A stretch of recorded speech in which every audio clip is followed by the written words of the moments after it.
నమస్కారం అండి. అంజలి చెప్పే కథలకు స్వాగతం. సకులు, ఇది ఒక యథార్థ సంఘటన. కథ మొదలు పెడదామా? నా పేరు గోపీచంద్. సిటీలో పేరు మోసిన మల్టీ స్పెషాలిటీ హాస్పిటల్లో పెద్ద డాక్టర్ని. మా అన్నయ్య శ్రీశైలం దేవస్థానంలో ఒక పెద్ద ఆఫీసర్. ఆయన ఫ్యామిలీతో అక్కడే సెటిల్ అయ్యారు. మా అన్నయ్యని వదిన్ని చూసి శివయ్య దర్శనం చేసుకొని వద్దామని నేను నా భార్య కారులో బయలుదేరాము.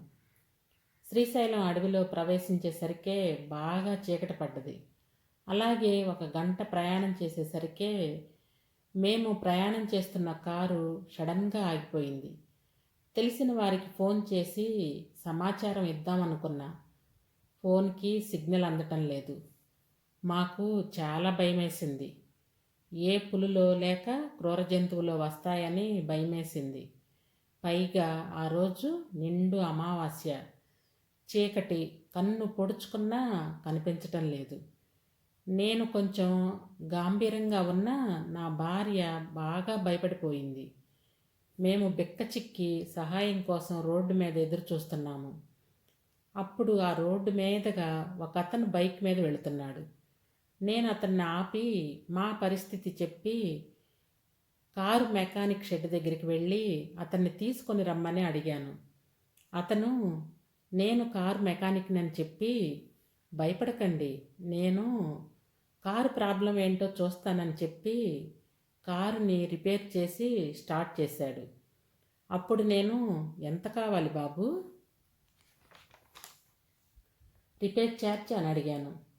నేను కారు మెకానిక్నే, కానీ ఆపదలో ఉన్నవారికి సహాయం చేయమని మా గురువుగారు చెప్పారు. మీరు ఆపదలో ఉన్నారు, నా సహాయం అడిగారు అంతే. ఒకవేళ మీరు నా షెడ్కి కారు తీసుకొని వస్తే ₹1 కూడా తగ్గించకుండా ఛార్జ్ వేసేవాడిని అని చెప్పి అతని దారిన అతను వెళ్ళిపోయాడు. ఆ తరువాత ఆ మెకానిక్ షెడ్ నష్టాల్లో నడిచి షెడ్ని మూసివేయవలసి వచ్చింది. అతను బాగా అప్పుల పాలయ్యాడు. మానసికంగా కృంగిపోయాడు. తరువాత ఒకరోజు రోడ్డు దాటుతుంటే ఒక పెద్ద యాక్సిడెంట్ అయింది. అతని దగ్గర డబ్బు లేదు.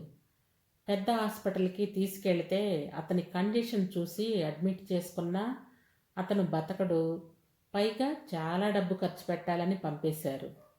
ఎవరో చెప్పారు, ఒక మల్టీ స్పెషాలిటీ హాస్పిటల్లో బాగా చూస్తారు, ముందు అక్కడికి వెళ్ళండి అని. అక్కడికి వెళ్ళారు. అతన్ని అడ్మిట్ చేసుకున్నారు. అతను కొంతవరకు కోలుకున్నాడు. అప్పటికి ₹1 కూడా కట్టలేదని తెలిసింది. ఒకరోజు డాక్టర్ గారు చెకప్కి వచ్చారు. అప్పుడు ఆ మెకానిక్ ఏమన్నాడంటే, డాక్టర్ గారు, నేను బతుకుతానని అనుకోలేదండి, నాకు పునర్జన్మ ఇచ్చారు.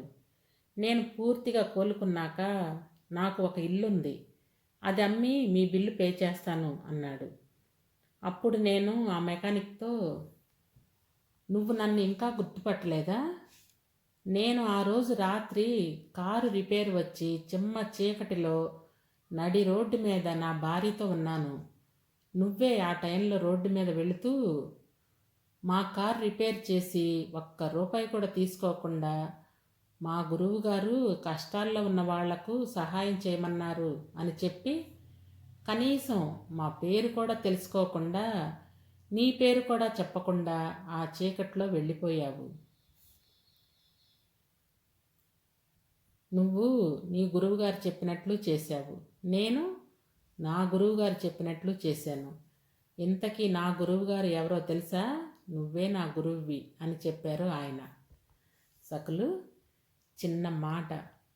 పైన కథలో గోపీచంద్ గారు చెప్పినట్లు అతను అంత పెద్ద డాక్టర్ అయ్యుండి ఒక చిన్న మెకానిక్ చెప్పిన మాటను ఆచరించి చూపించాడు. మంచి పని ఎవరు చేసినా లేక ఎవరు చెప్పినా వినాలి, ఆచరించాలి. ఆ రోజు అడవిలో మెకానిక్ చేసిన సహాయం మామూలు విషయం కాదు.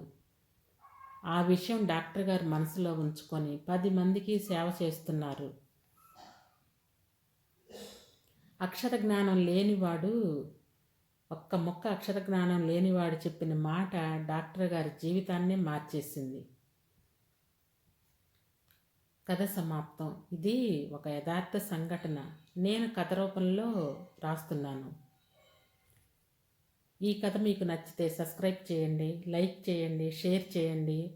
మీ అమూల్యమైన సలహాలు, సూచనలు కామెంట్ రూపంలో తెలియజేయండి.